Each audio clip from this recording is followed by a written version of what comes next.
Real life street stars. You know what time it is. That's facts. So it makes me ask the question then, as far as, do you feel the normal average black man know what the laws are when it comes to human or sex trafficking? Even if we do know, they're gonna change them at night. Right. The moment because let me tell you what. hey, let me tell you what happened with the human trafficking. So the first thing was, it was underage girls, right? And it was force. It's either underage women or force. Then it went from underage women to force to coercion.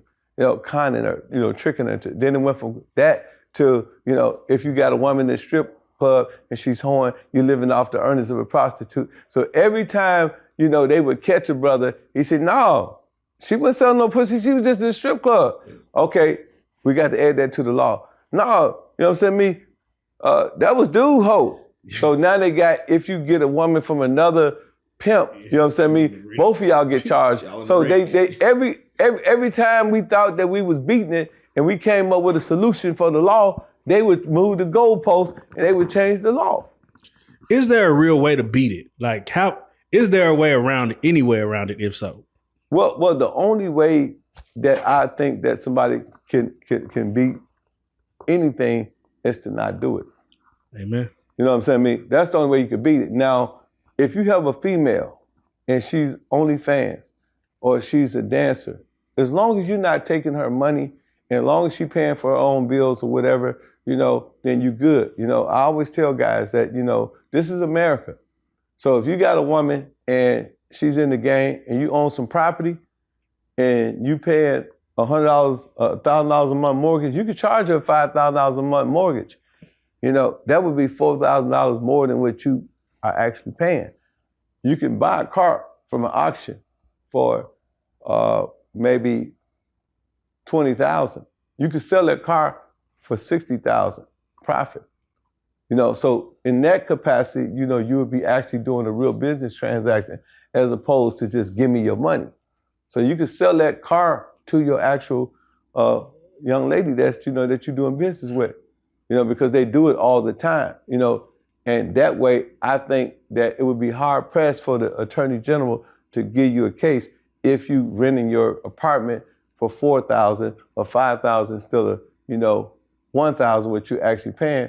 Or if you got a car, the note is $500 a month, you're charging her $3,000 a month. I think that would be within the legal means. What if this is my girlfriend? What if we go together? What if we're in a relationship? Well, because of what I said, because I was trying to explain to you, remember I said military industrial complex? Yeah. Well, it's the prison industrial complex too. So even though it's your girlfriend, got you, it's hard to prove that you wasn't pimping on her. Got you. So they're gonna say you just using that as a decoy and like a little a cover up. What if you get married to her? Well, getting married to her, the way the laws are set up, they gonna still try to use it against you. See, that's the only problem that you have. You got to remember that you're playing their game. In every game, there's rules. So, you have to know the rules. And I always tell people the best way to beat a human trafficking case is to not get caught up into human trafficking. Now, we know brothers like Sauce Walker, he got a business relationship. He's not selling the woman's body. She's not dancing or anything like that. She's on OnlyFans. Because she's on OnlyFans, and because he's probably her manager or whatever scenario or situation they got, he's able to legally do it and legally talk about it. Because OnlyFans, you got to have a W-2. Yeah, as long as he paying taxes, and at one time you used to pay taxes on pimping, and you was good. But see, one thing you got to talk about. Go back to Jay-Z and Puffy, right? Yeah. To understand what's really going on within the African American community, you got to understand a guy by the name of Abraham Lincoln. You ever heard of him? Come on now. Okay, he freed the slaves in 1865. But from 1865, a 12-year period, it was called Reconstruction. And under that Reconstruction, black men did really well for themselves. Black people became senators and judges and congressmen and so on and so forth. And then after that 12-year period, you had the White Citizen Council, and you had Jim Crowism. So under Jim Crowism, it's like whites only, blacks, only, and stuff like that. Right. And there was a movie called The Birth of the Nation. They started at that point demonizing and destroying and discrediting the black man because they didn't want the black man to do to them what they done to us. Correct. You see what I'm saying? So the biggest fear of most white people that's in power is that the black man would get in power and he would do to their children what they did to our foreparents. So that's one of the things. So it's always been, whenever a black man reaches a certain prominence, and it starts with what? The first person that got the Puffy case, you know who that was? The first heavyweight champion, Jack Johnson. They hit him with the Mann Act. Mm.